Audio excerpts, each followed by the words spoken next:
नमस्कार, आपण पाहत आहे भांडाफोड न्यूज। एका दमात भ्रष्टाचारी कोमात, सोशल मीडिया, कर्जबाजारी, गुन्हेगारी, सट्टेबाजी, चोरी, मटका, जुगार, दारू, सावकारशाही, न्यायाच्या प्रतीक्षेत प्रशासन।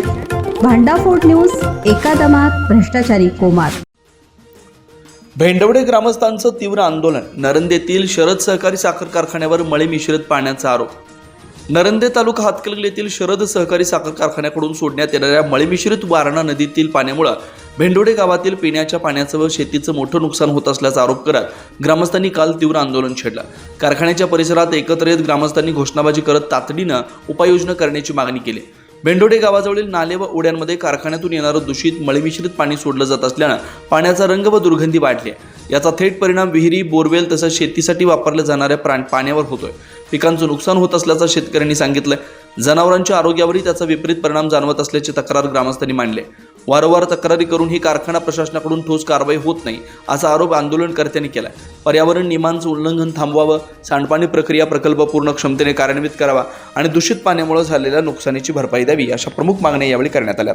आंदोलनाची माहिती मिळताच स्थानिक प्रशासनाचे अधिकारी घटनास्थळी दाखल झाले।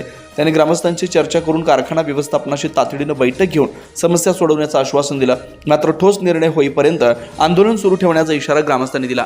या घटनेमुळे परिसरात पर्यावरण व आरोग्याचा प्रश्न पुन्हा एकदा ऐरणीवर आलाय। प्रशासन आणि कारखाना व्यवस्थापन पुढे काय भूमिका घेतं याकडे सर्वांचं लक्ष लागलंय। परिणामी यावेळी कारखाना व्यवस्थापनानं कारखान्याची मळी मिश्रित पाणी तात्काळ बंद करण्याचा निर्णय घेतलाय। तसं लेखी निवेदन भेंडवडे ग्रामस्थांना दिल्यानंतर सदर आंदोलन स्थगित करण्यात आलंय। यावेळी हातकणंगले तहसीलदार सुशील बेलेकर, पोलीस निरीक्षक शरद मेमाणी, शेती अधिकारी आवटी, वारणा सहकारी साखर कारखान्याचे संचालक काकासाहेब चव्हाण, अमोल निकम, महावीर कांबळे, सुहास देसाई, संजय देसाई तसेच ग्रामपंचायत पदाधिकारी व माने निकम चव्हाण गटाचे कार्यकर्ते ग्रामस्थ मोठ्या संख्येने उपस्थित होते।